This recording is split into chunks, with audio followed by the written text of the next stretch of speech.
ساتھ اس کو کیا ہے پڑھا جائے۔ اللہ رب العالمین خود محمد رسول اللہ صلی اللہ علیہ وسلم کو حکم دیتا ہے وَرَتِّلِ الْقُرْآنَ تَرْتِيلًا، اے نبی آپ قرآن مجید کو ترتیل کے ساتھ ٹھہر ٹھہر کر کے آسانی کے ساتھ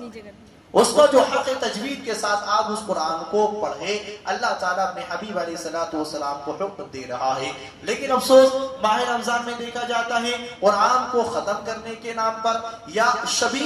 شبینے کے نام پر قرآن مجید کو اتنی اسپیڈ سے پڑھا جاتا ہے کہ جو عوام پیچھے کھڑی ہوتی ہے انہیں کچھ بھی سمجھ نہیں آتا ہے کہ کہاں پر رکے ہیں امام صاحب، کون سا لفظ انہوں نے ادا کیا ہے، کس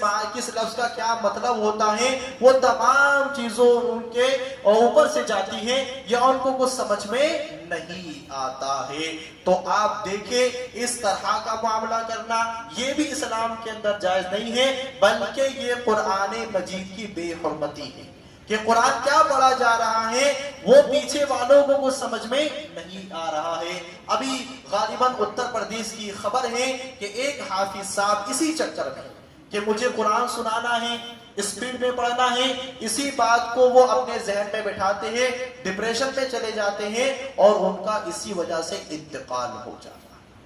کیوں؟ ذمہ داروں نے فورس کیا تھا کہ آپ کو اتنے دنوں میں قرآن کو ختم کرنا ہے، لہٰذا وہ دن اور رات پڑھ رہے ہیں، نہ کھانے کا دھیان نہ اپنی صحت کا دھیان۔ اور آپ جانتے کہ دور بڑا نازک ہے، ہمارے جسم کے وہ مضبوطی والے معاملات نہیں رہے جو پہلے ہوا کرتے تھے۔ اب چھوٹی چھوٹی باتوں پر بچے ٹینشن لے رہے ہیں، چھوٹے بچوں کو شوگر ہو جا رہی ہے، تو یہ ہمارے جسم کی کمزوری ہے۔ تو ان حالات میں اللہ تعالیٰ نے ہمیں فرمایا ہے فَقْرَؤْا مَا تَيَسَّرَ مِنَ الْقُرْآنِ، قرآن میں سے جو آسان لگے وہاں سے تم قرآن کو پڑھو۔ ضروری نہیں کہ آپ پورا کا پورا قرآن ہی رمضان میں یا تراویح کے اندر قیام میں ختم کرو۔ یہ طریقہ اللہ رب العالمین نے اور نہ ہی محمد رسول اللہ صلی اللہ علیہ وسلم نے ہم کو بتایا ہے آسانی کے ساتھ، خوبصورتی کے الفاظ کے ساتھ، پیچھے سننے والوں کو سمجھ میں آنا چاہیے۔ یہ قرآن مجید کا حق ہے۔ میرے بھائی دوستوں کی آخری بات یہ یاد رہے، یہ قرآن جب نازل ہوا اللہ تعالیٰ نے سب کے سامنے پیش کیا، حتیٰ کہ بڑے بڑے پہاڑوں کے سامنے اللہ تعالیٰ نے قرآن کو پیش کیا کہ قرآن کا بوجھ اٹھاؤ، لیکن سب نے انکار کر دیا، لیکن انسان نے اس کو اٹھا دیا۔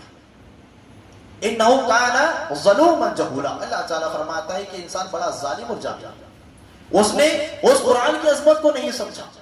کہ قرآن جس کو وہ اٹھانے والا ہے اگر وہ اس کو اس کے حق کے ساتھ نہیں اٹھائے گا تو یہی قرآن اس کے لیے وبال جان بھی بن جائے گا۔ آج مسلمانوں کی اکثرت یہ ہے کہ قرآن کو پڑھنے کے بجائے وہ قرآن کو اپنے گلوں میں